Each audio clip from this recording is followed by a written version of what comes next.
They called him the King of New York, a man who ended lives with a snap of his fingers. But that night at Vetroscuro, Alessandro Moretti didn't want blood. He wanted entertainment. He looked at the trembling waitress who had just spilled wine on his $3,000 suit and let out a cold, terrifying laugh. The room froze. He pointed to the stage where the opera diva was supposed to be. "You ruined my night," he whispered, his voice smooth as velvet but sharp as a razor. "So fix it. If you can sing the Queen of the Night aria right now, I'll marry you. If you fail, you disappear." He smirked. He thought he had won. He didn't know who she really was.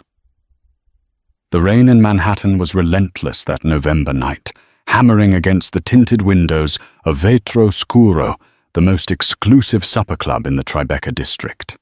To the public, it was a Michelin-starred sanctuary for the elite. To those who knew the truth, it was the neutral ground for the East Coast's most dangerous crime families.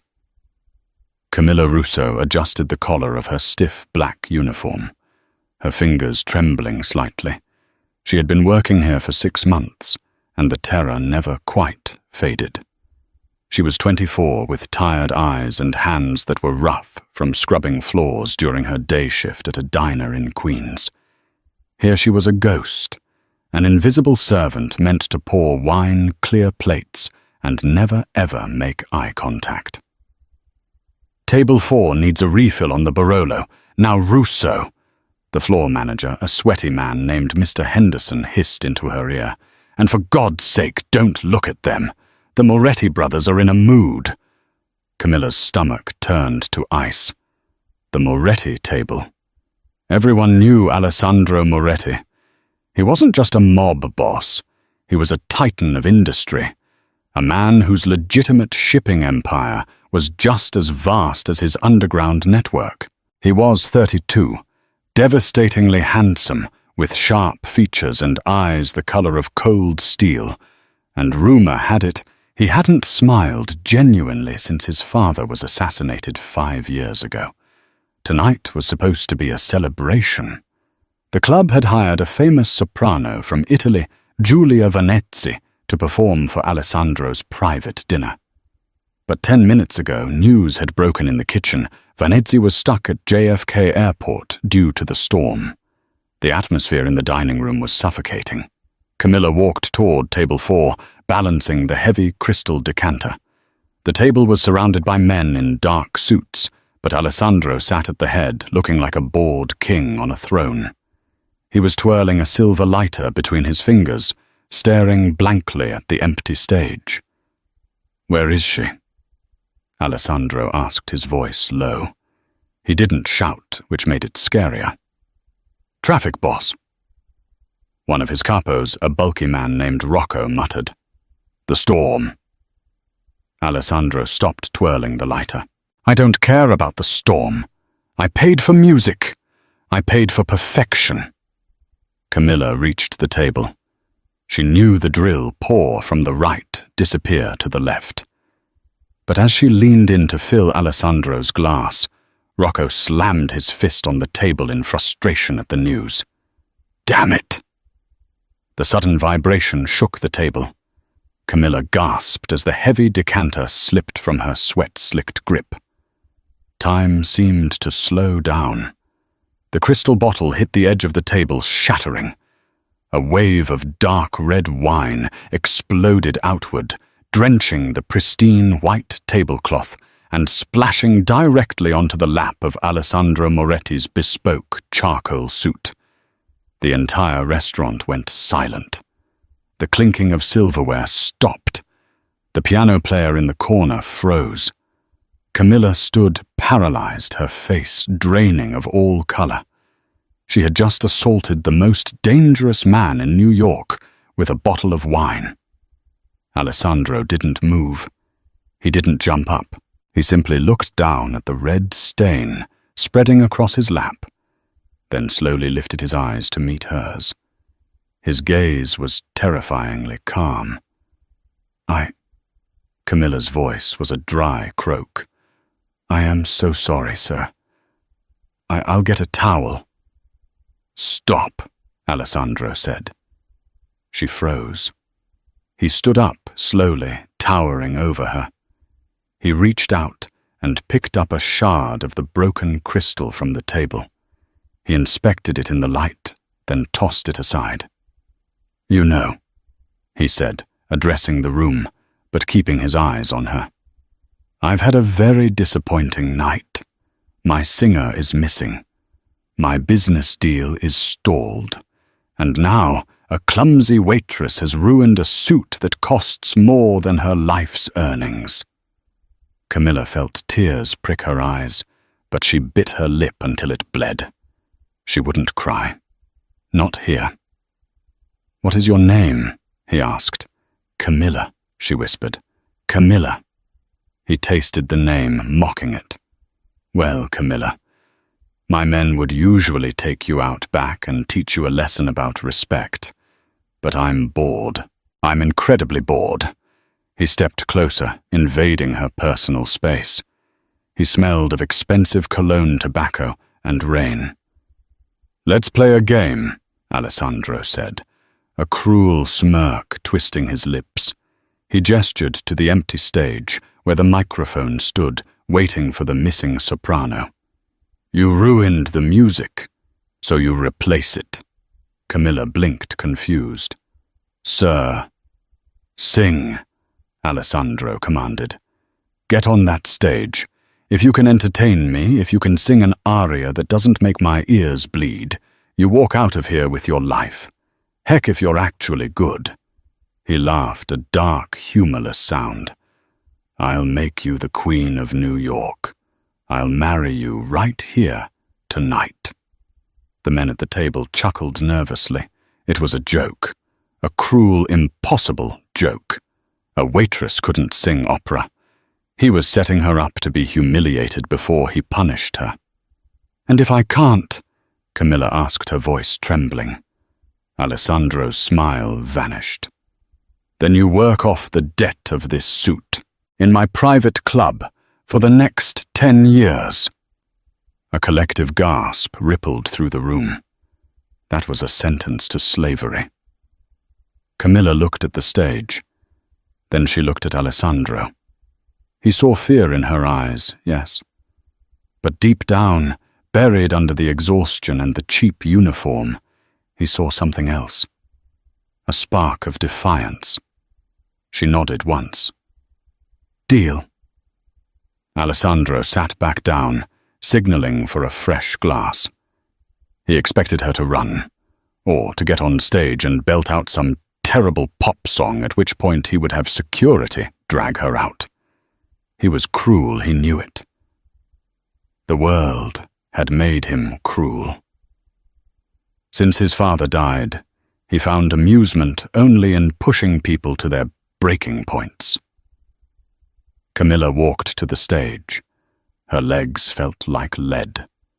She stepped up onto the platform, the spotlight blinding her momentarily. She looked out at the sea of judging faces, mafia dons, corrupt politicians, high society wives. They were all waiting for her to fail. She walked to the pianist, an old man named Giuseppe, who had played for the greatest voices in Europe. Do you know Mozart? She whispered to him. Giuseppe looked at her cheap uniform and scoffed. Girl, get down before you get hurt. Please, she said, her voice turning steel hard. The magic flute, der Hölle Rache. Giuseppe's eyebrows shot up. The Queen of the Night's aria.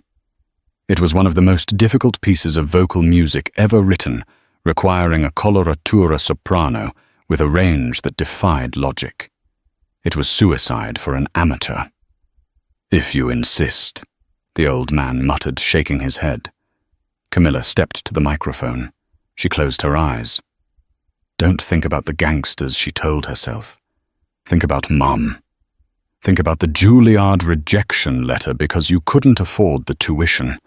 Think about the years of practice in the basement while Dad drank himself to death. She wasn't just a waitress. She was Camilla Russo. the daughter of the disgraced tenor, Luciano Russo, a man whose voice had once charmed Milan before gambling destroyed him. She had learned to sing before she learned to speak. The piano began the rapid, angry intro. Alessandro swirled his wine, not looking at the stage. He was already signaling Rocco to prepare the car. This was a waste of time. Then she opened her mouth. The first note didn't just ring out, it exploded. It was a strike of lightning, clear, resonant, and ferociously powerful. Alessandro's hand froze mid-air. Camilla wasn't singing with fear. She was singing with rage. The aria was the queen of the night, commanding her daughter to kill a rival. It was a song of vengeance, of power, of hellish fury, and Camilla poured every ounce of her suffering into it. Der Hölle Rache kocht in meinem Herzen. Hell's vengeance boils in my heart. Her voice soared, hitting the high F6s with terrifying precision.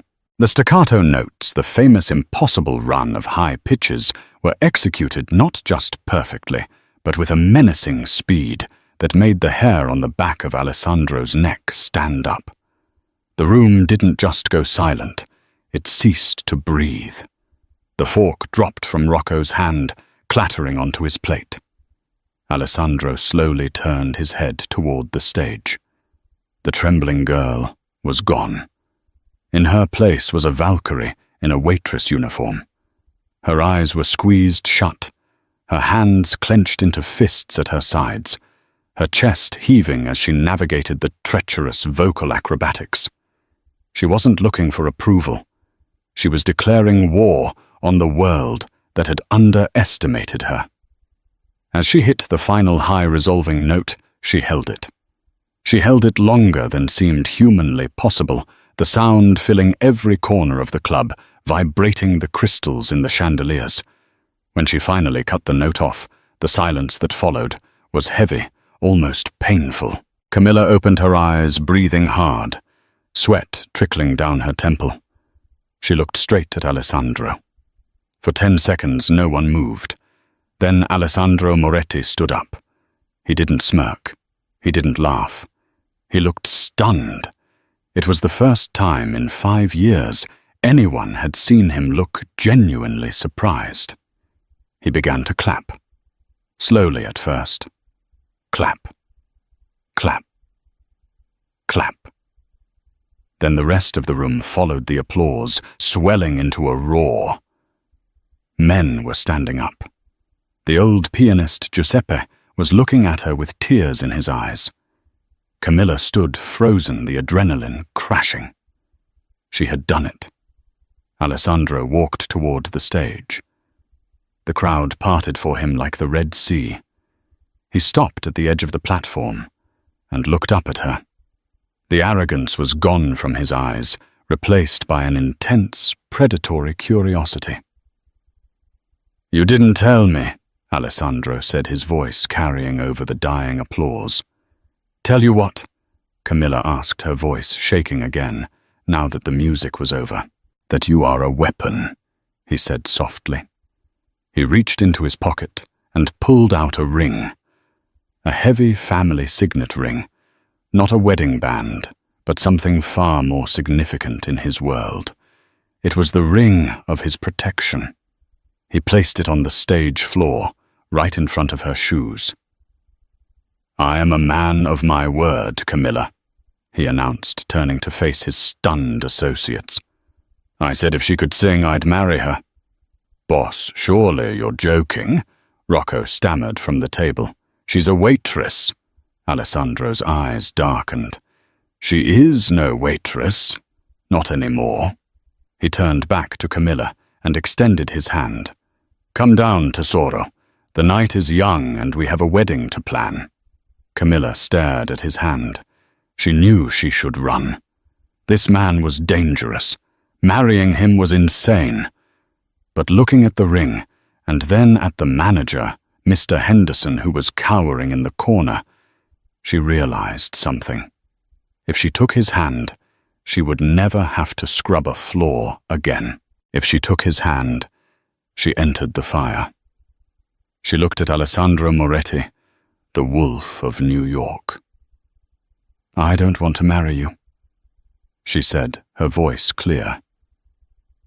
The room gasped again. "You didn't say no to Alessandro Moretti." Alessandro raised an eyebrow, a challenge lighting up his gaze. "Oh, you prefer the debt? No," Camilla said, stepping down from the stage, ignoring his hand and standing toe-to-toe with him. "You made a bet. I won. I don't want marriage. I want a favor." Alessandro leaned in his lips, brushing her ear. "Careful, little bird. You're negotiating with the devil now. What is this favor?" "My father," she whispered. "Luciano Russo. He didn't die of alcohol. He was murdered. By someone in this room." Alessandro pulled back, his eyes narrowing. The playful atmosphere evaporated instantly. The air grew cold. "Luciano Russo was your father?" Alessandro asked, his voice devoid of emotion. "Yes," Camilla replied. "And I want the name of the man who killed him." Alessandro stared at her for a long moment. Then a slow, genuine smile spread across his face. It wasn't the cruel smirk from before. It was the smile of a predator who had finally found a partner worthy of the hunt. "Marriage it is," Alessandro declared, grabbing her hand and pulling her into his side, facing the room of gangsters.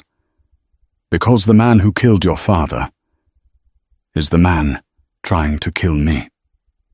The rain had turned into a torrential downpour as the heavy oak doors of Vetroscuro swung open. Alessandro Moretti didn't just walk. He cut through the atmosphere like a shark moving through deep water. His hand was firmly planted on the small of Camilla's back, a gesture that looked possessive to the onlookers, but to Camilla it felt like a steel clamp, ensuring she didn't bolt. A sleek black armored Bentley Mulsanne idled at the curb. Rocco, the bulky capo who had dropped his fork earlier, held the door open, his eyes scanning the street with the intensity of a Secret Service agent. "Get in," Alessandro ordered, his voice low enough that only she could hear. Camilla hesitated. The cold New York wind whipped her wet hair against her face. "I can't just leave. My manager, Mr. Henderson, has already been compensated for your immediate resignation," Alessandro said, practically shoving her into the plush leatherback seat. "And considering he was about to fire you for spilling wine on a $3,000 Brioni suit, I'd say I did you a favor." The door slammed shut, sealing them inside the silent, leather-scented capsule. The outside world, the sirens, the rain, the normal life she had clung to, was instantly muted.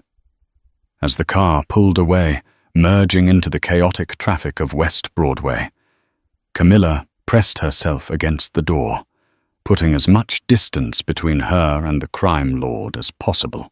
"Where are you taking me?" she demanded, surprised by the steadiness of her own voice. The adrenaline from the aria was fading, replaced by a cold, creeping dread. Alessandro poured himself a drink from the car's crystal decanter. He didn't offer her one. "To a place where Victor Sterling can't put a bullet in your head before morning." Camilla's breath hitched. "Sterling. The real estate mogul. The drug mogul," Alessandro corrected, sipping his scotch. "And the man who controlled your father's gambling debts. He's the one who ordered the hit on Luciano Russo." Camilla felt the blood drain from her face. Victor Sterling was a fixture in the tabloids, a philanthropist, a billionaire. A man who shook hands with the mayor. The idea that he was a murderer was impossible, yet looking at Alessandro's stony face, she knew it was the truth. "Why?" she whispered. "My father was just a singer. A gambler, yes. But he wasn't a criminal." Alessandro turned to her, his grey eyes catching the passing streetlights. "That's where you're wrong, Tesoro. Luciano wasn't just a singer. He was a mule. He used his touring schedule to move sensitive information across borders for the families. When he tried to get out, Sterling had him silenced. They made it look like alcohol poisoning, but we know better." Camilla stared at her hands. Waitress hands, red and chapped.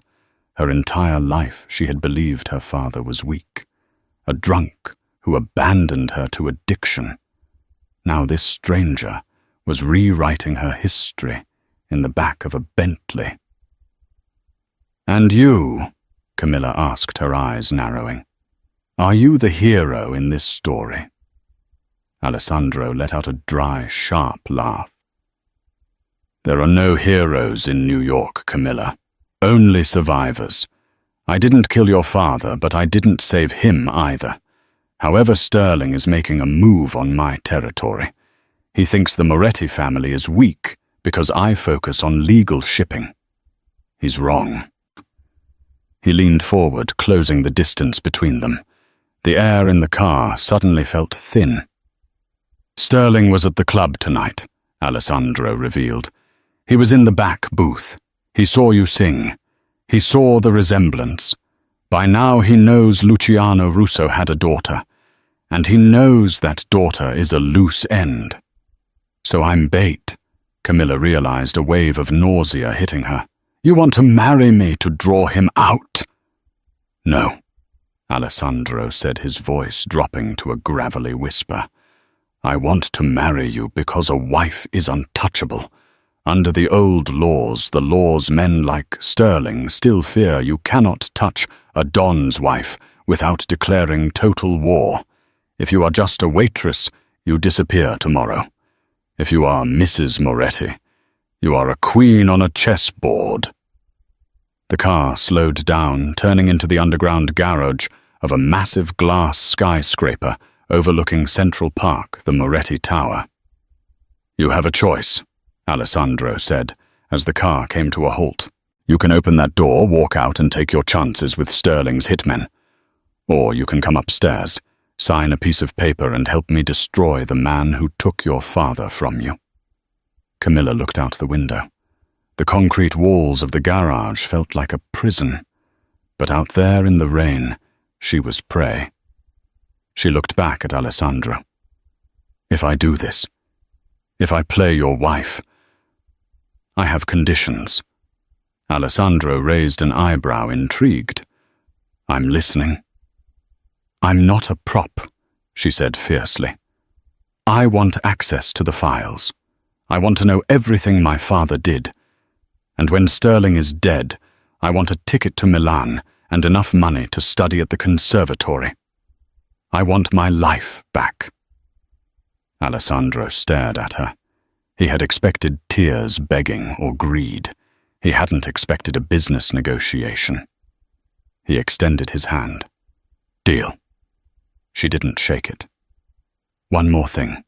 We don't share a bed. This is a business arrangement. Nothing more." Alessandro smirked, a dangerous glint returning to his eyes. "Don't flatter yourself, Camilla. I don't sleep with employees, and until that ring is on your finger, you're just hired help." He opened the door and stepped out. Camilla took a deep breath, smoothed her apron, and followed him into the elevator that would take her to the penthouse and to a life she never asked for. The penthouse was a study in cold luxury. Floor-to-ceiling windows offered a panoramic view of the Manhattan skyline, but the furniture was sparse, modern, and uninviting. It was the home of a man who didn't plan on staying long, or who didn't know how to live. "Rocco will show you to the guest wing," Alessandro said, loosening his tie as he walked toward a mahogany desk. "Clothes will be delivered in the morning. We announce the engagement tomorrow night, at the Met Gala. "Tomorrow?" Camilla gasped. "That's too soon. I don't have anything to wear. I don't know how to act in that world." "You acted just fine on stage," Alessandro said without looking back. "You're an actress, Camilla. You played the role of a waitress for years. Now play the role of a woman in love. Your life depends on it." As Camilla followed Rocco down the long, silent hallway, she realized the truth. She hadn't just agreed to a marriage. She had agreed to a performance. And this time there were no rehearsals. The preparation for the Metropolitan Museum of Art's annual gala was less like a makeover and more like a military operation. At 6:00 a.m., a team of 3 stylists arrived at the penthouse. They didn't speak English. They spoke in rapid-fire French, measuring Camilla's waist, critiquing her skin, and pulling at her hair. There were no mirrors in the dressing room they set up. Alessandro had ordered them removed. "You will see the final product when I do," he had said over his morning espresso reading the Wall Street Journal, as if he hadn't just kidnapped a waitress. By 7:00 p.m., Camilla felt like a doll that had been painted and varnished. When she finally walked out into the main living area, the room went quiet. Even Rocco, who was polishing a handgun by the wet bar, stopped what he was doing. She was wearing a gown of deep blood-red velvet. It was strapless, hugging her curves with scandalous precision before cascading into a dramatic train. Around her neck sat a diamond necklace that looked heavy enough to sink a ship, the Moretti family heirloom. Her dark hair was swept up in an intricate chignon, exposing the long, elegant line of her neck. She didn't look like Camilla from Queens anymore. She looked like dangerous royalty. Alessandro was waiting by the window, dressed in a tuxedo that fit him like a second skin. He turned around and for a moment his mask slipped. His eyes widened slightly, traveling from the hem of her dress up to her eyes. Red. He noted his voice rougher than usual. "A bold choice." "You chose it," Camilla reminded him. "I chose it because it's the color of war," Alessandro said, regaining his composure. He walked over to her, stepping into her personal space. He reached out and adjusted the diamond necklace, his knuckles brushing against her warm skin. Camilla shivered, but she didn't pull away. "Tonight," he whispered, his eyes locking onto hers. "Victor Sterling will be watching every move. If he senses fear, he strikes. If he senses hesitation, he strikes. You must look at me as if I am the only man in the world." "And you?" Camilla challenged, looking up at him. "Can you look at me as if I'm not just a pawn?" Alessandro's thumb grazed her collarbone. "Tonight, Tesoro, you are the queen, and I am simply the king protecting his throne." He offered his arm. "Shall we?" The ride to the Met was a blur of flashing lights. When the car stopped, the paparazzi swarmed like locusts. The flashes were blinding. "Head up," Alessandro commanded under his breath as the door opened. "Smile.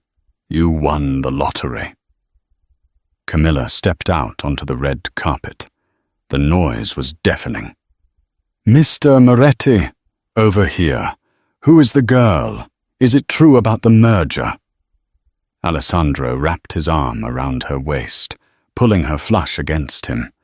It felt protective, solid. For a second, amidst the chaos, he was the only anchor she had.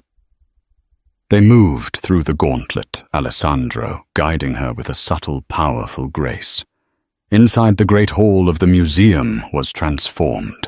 Classical music drifted through the air, mixing with the hum of $1 billion worth of conversation. Waiters moved with champagne trays, and the elite of New York mingled near the Temple of Dendur.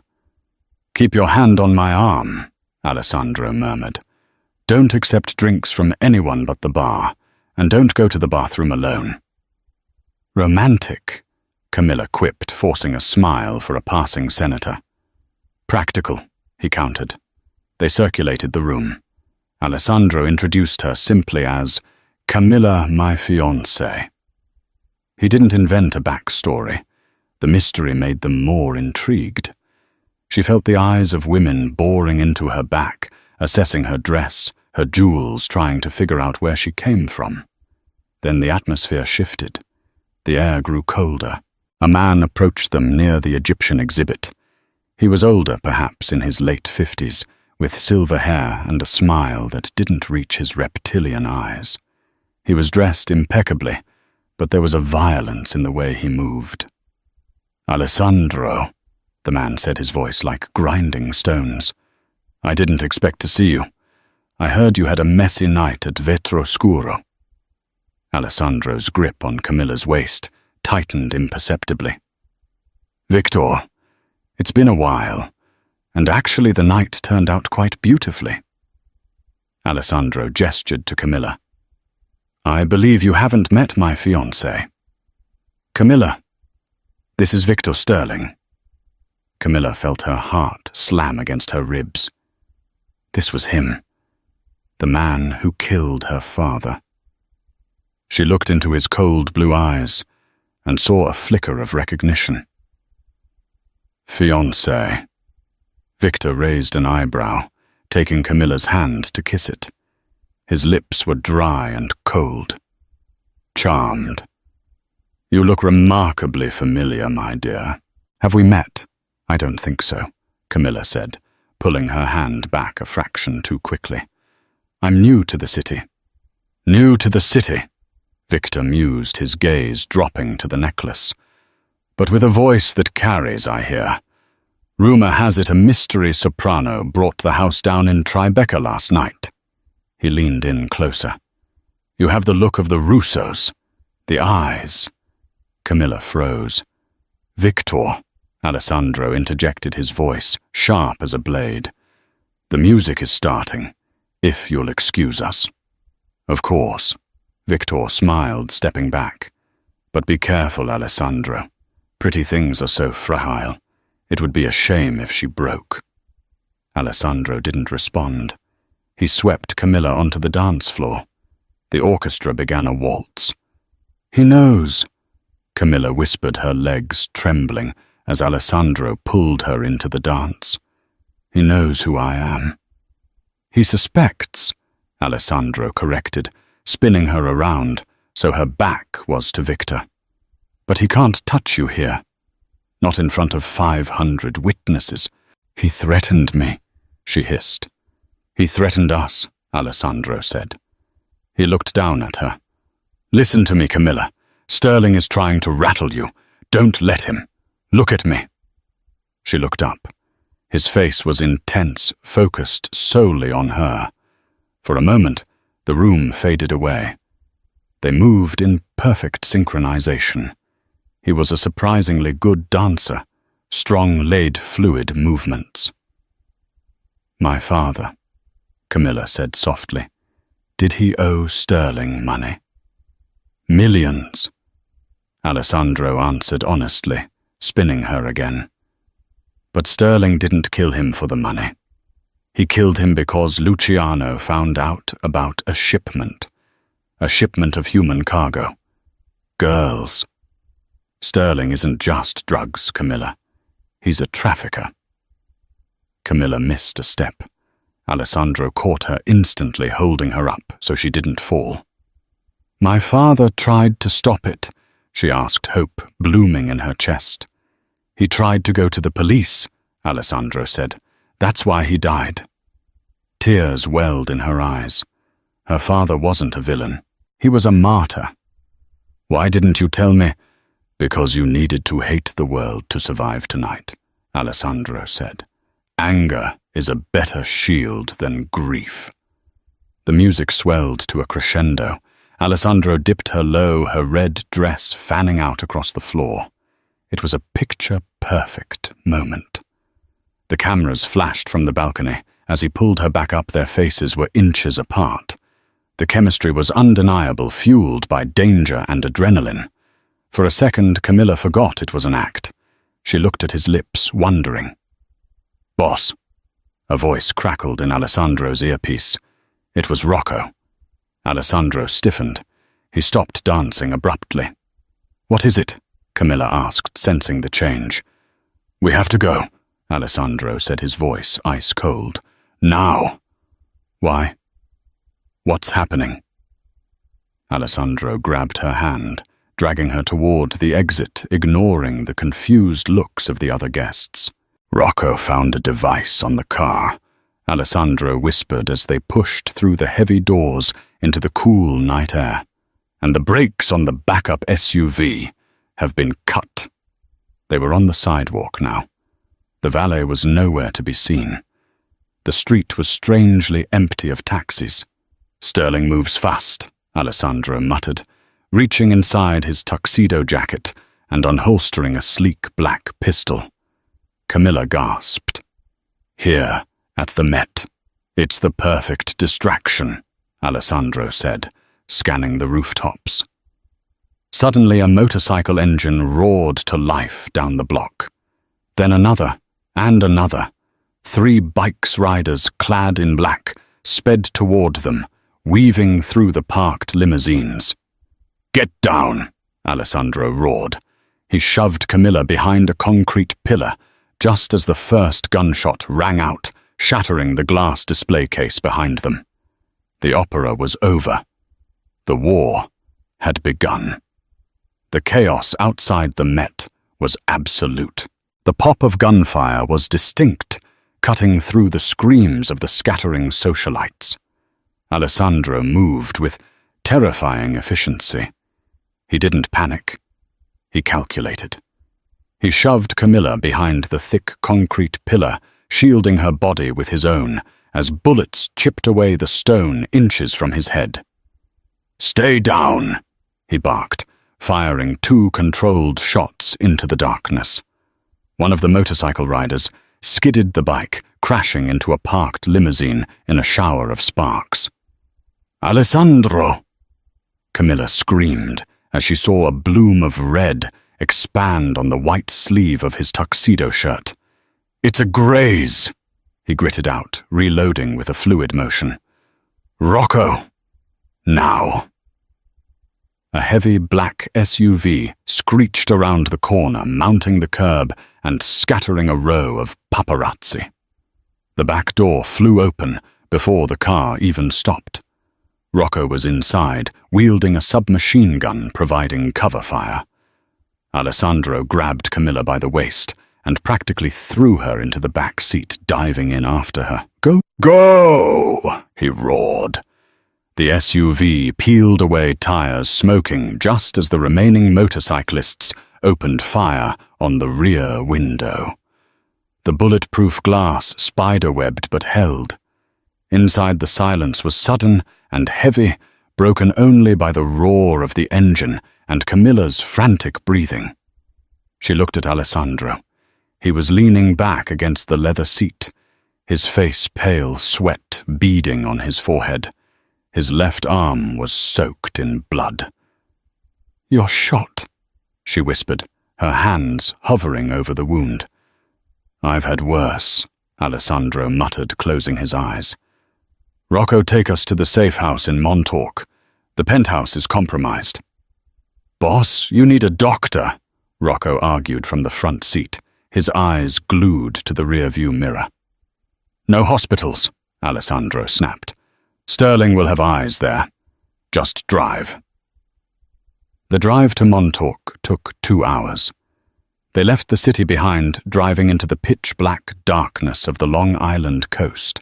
The adrenaline began to fade, replaced by a dull, throbbing ache in Camilla's chest. She wasn't a waitress anymore. She was a target. They arrived at a secluded modernist house, perched on a cliff edge, surrounded by pine trees and the sound of crashing waves. It was a fortress disguised as a beach house. Once inside, Rocco secured the perimeter, while Alessandro collapsed onto a leather sofa in the living room. Camilla didn't wait for instructions. She ran to the kitchen, found the first aid kit under the sink, where she instinctively knew it would be in a house like this, and grabbed a bottle of vodka from the bar. "This is going to hurt," she said, kneeling beside him and cutting away his ruined tuxedo jacket with a pair of scissors.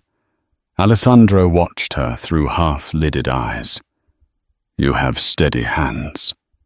I used to patch up my dad when he came home from card games," she said quietly, pouring vodka over the wound. Alessandro hissed in pain, his jaw clenching, but he didn't pull away. The bullet had torn a furrow through his bicep, messy but not fatal.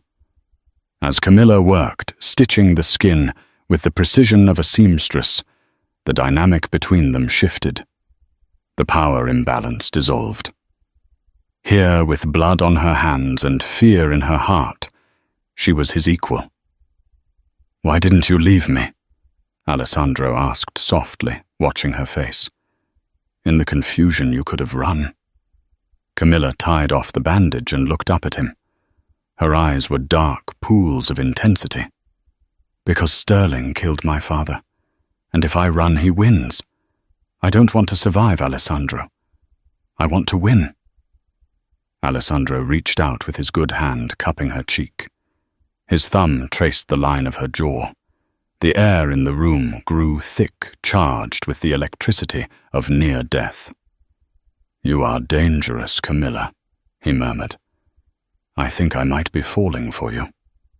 He leaned in. It wasn't a demanding kiss or a show for the cameras. It was desperate tasting of vodka and rain. Camilla kissed him back, her hands gripping his shirt, anchoring herself to him. For a moment they weren't a Don and a Waitress. They were two people clinging to each other at the edge of the world. But the moment was shattered by Rocco bursting into the room. "Boss," Rocco said breathless, "we have a problem. I intercepted a transmission. Sterling isn't just trying to kill you, he's moving the shipment. Tonight." Alessandro pulled away from Camilla, the softness vanishing from his eyes instantly. The King of New York was back. "Where?" "The port of Newark," Rocco said. "But he's clever. He's using a charity gala on a docked cruise liner as a cover. High security. No weapons allowed. We can't shoot our way in." Alessandro stood up, ignoring the pain in his arm. He walked to the window, looking out at the stormy sea.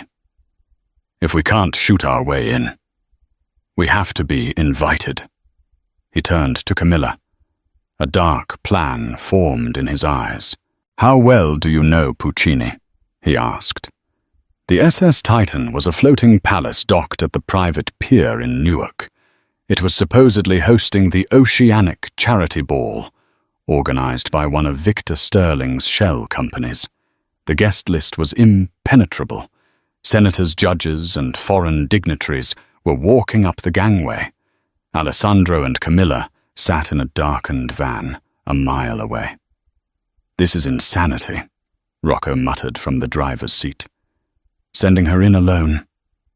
"I'm not alone," Camilla said, adjusting the earpiece hidden in her ear canal.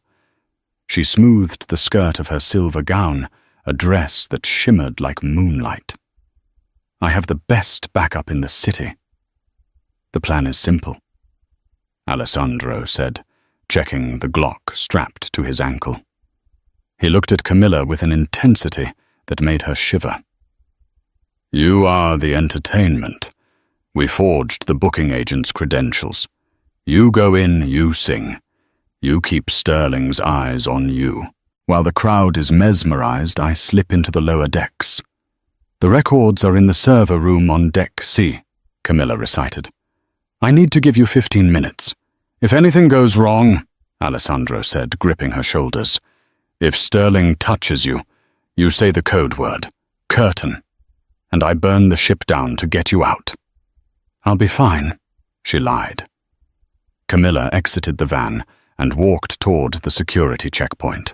She held her head high, channeling every ounce of diva energy she could muster. "Name," the guard grunted.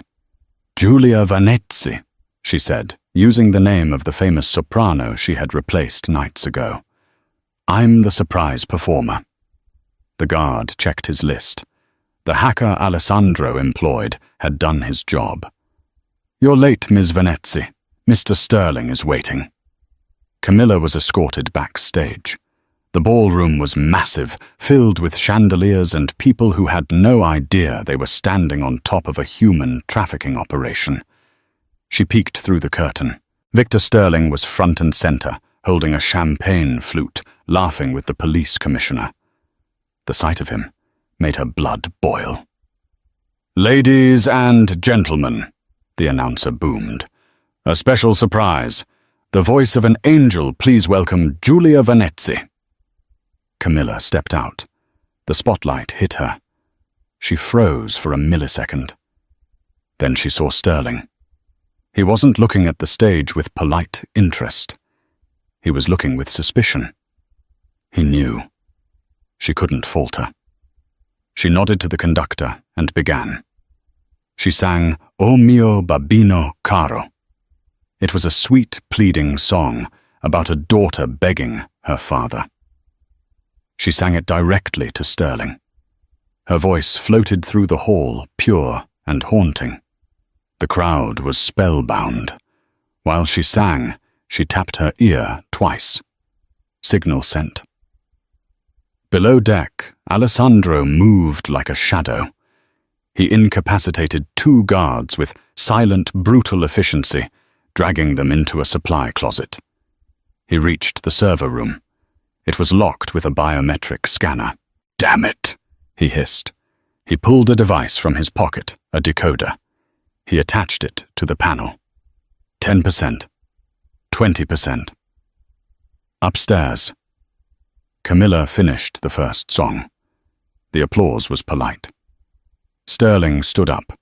He began walking toward the stage. "More!" someone shouted. "One more song!" Camilla announced into the microphone, her heart hammering against her ribs. "For our host." She started Visidate. "I lived for art. I lived for love." Sterling reached the edge of the stage. He didn't climb up. He just stood there staring up at her. He pulled a phone from his pocket and typed a message. In the server room, the light turned green. Access granted. Alessandro burst in. Rows of servers hummed. He plugged in the drive. The download began. Files. Human Cargo Manifest. Ledger Payoffs. It was everything. It was enough to send Sterling to the chair and dismantle his entire empire. "Got it," Alessandro whispered into the comms. "Wrap it up, Tesoro." But as he turned to leave, the door behind him hissed open. 3 men stood there. They weren't security guards. They were mercenaries. And behind them was a man Alessandro recognized. It was Arthur, his own lawyer, the man who had managed the Moretti estate for 20 years. "Arthur," Alessandro asked, betraying shock for the first time. "Sorry, Alessandro." Arthur sighed, adjusting his glasses. "But Victor pays in cryptocurrency, and the retirement plan is much better." Alessandro went for his gun, but he was too slow. A taser prong hit him in the chest. His world went white, then black. Upstairs, Camilla's earpiece crackled with static. "Alessandro," she whispered mid-breath. Silence. "Alessandro." Sterling smiled at her from the foot of the stage. He raised his glass in a mock toast. Then he drew a finger across his throat. Camilla stopped singing. The orchestra faltered. The room went silent. 2 guards stepped out from the wings, grabbing her arms. "Ladies and gentlemen," Sterling announced smoothly to the confused crowd, "it seems our performer is feeling unwell. Let's give her a hand as she exits." As she was dragged off stage, kicking and screaming, the applause drowned out her cries. Camilla hit the cold steel floor of the cargo hold, hard, the air knocked from her lungs. The smell of diesel and stale seawater filled her nose. Above her, The industrial hum of the ship's engines vibrated through the metal plates, a reminder that they were moving further away from salvation with every second. "Comfortable tesoro," Victor Sterling sneered. She scrambled up, gasping. Sterling stood under the harsh halogen lights, swirling a glass of scotch, looking infuriatingly calm.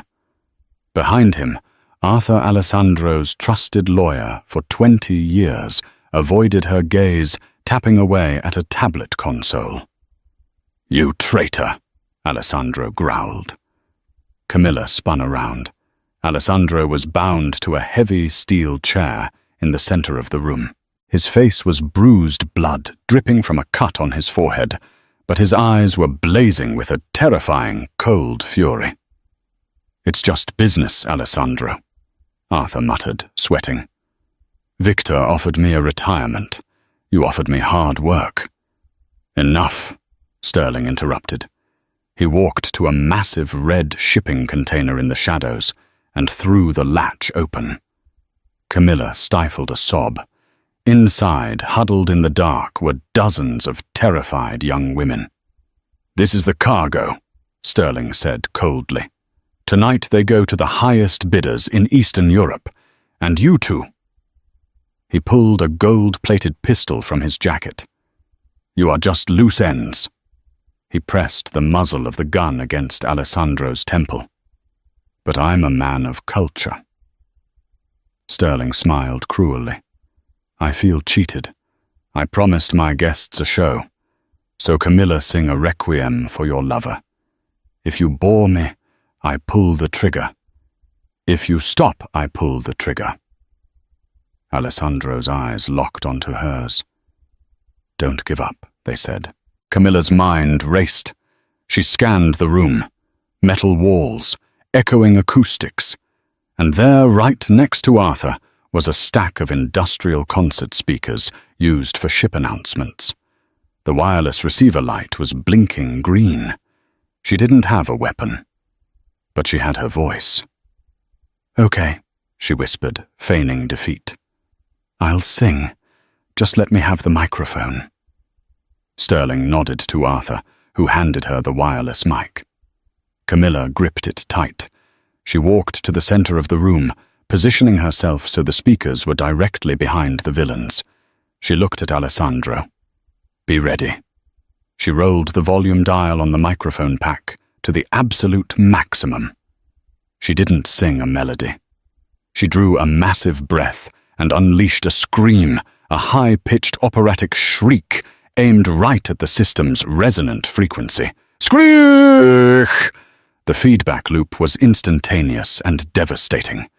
The speakers exploded with a howl of electronic noise that felt like a physical punch. Arthur dropped to his knees, clutching his bleeding ears. The guards staggered back, disoriented by the sonic assault. Even Sterling flinched instinctively, pulling the gun away from Alessandro's head to cover his ears. That split second was all Alessandro needed. He threw his body weight backward, tipping the heavy steel chair and smashing it against the floor. With a roar of adrenaline, he snapped the weakened wooden backrest. He was free. He launched himself at Sterling like a wolf. They crashed into the metal wall. Sterling's gun skittered across the floor. A guard recovered and raised his rifle. "No!" Camilla screamed, hurling the heavy microphone at his head. It struck him square in the forehead, ruining his aim. The bullet sparked harmlessly off the ceiling. Alessandro dove for the loose golden pistol. Sterling scrambled for a knife in his boot. Bang! The shot rang out, finalizing the silence. Victor Sterling froze a look of genuine shock on his face. He slumped forward, a single bullet hole in his chest. The king of the underworld was dead. Alessandro stood up, chest heaving. He walked over to Arthur, who was crawling toward the exit, and kicked him hard in the ribs, flipping him over. "Please," Arthur begged. "I had no choice." "We always have a choice," Alessandro spat. Rocco will deal with you." Alessandro turned to Camilla. She was shaking, the adrenaline crashing hard.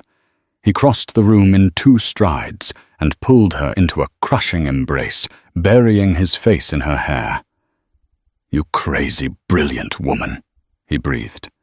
"You nearly blew my eardrums out." "Better than your brains," she sobbed, holding him tight. Alessandro looked at the open container where the girls were beginning to emerge into the light. He touched the USB drive in his pocket, the evidence that would clean up the city. "The opera is over, Tesoro," he whispered, kissing her forehead. "Let's go home." Well, 6 months later. The wedding didn't happen in a church. It happened on the stage of the Metropolitan Opera House. The auditorium was packed with the city's elite, but the front row was reserved for the family, including a tearful Rocco and the young women from the container, now free and safe. Camilla walked down the aisle in a gown of white silk that moved like water. She wore no diamonds, only her father's simple silver locket. Alessandro stood at the altar, the bruises long gone, looking at her, as if she were the only person in the world. When the priest asked for their vows, the hall went silent. "Do you take this man?" Camilla looked at the man who had kidnapped her, protected her, and fought a war for her. She smiled, that familiar spark of defiance in her eyes. "I'll marry him," she declared, her voice projecting clearly to the back row, without a microphone. "But he still owes me a new uniform." The crowd erupted in laughter. Alessandro threw his head back and laughed, a sound of pure joy. He kissed his bride, and the orchestra didn't play a traditional march. At Camilla's request, they swelled into the victorious finale of the magic flute. The waitress had become the queen. The beast had found his melody. And in a city of noise, they had finally found their perfect harmony. And that is the dramatic conclusion to "If you can sing this opera aria, I'll marry you." From a spilled drink to a sonic weapon in a cargo hold, Camilla and Alessandro proved that the best partnerships are forged in fire. What did you think of Camilla's quick thinking with the microphone? And would you have forgiven Arthur? Let me know in the comments below. If you enjoyed this story, please hit that like button, share it with your friends, and subscribe to the channel for more romance and drama. Thanks for watching, and see you in the next video.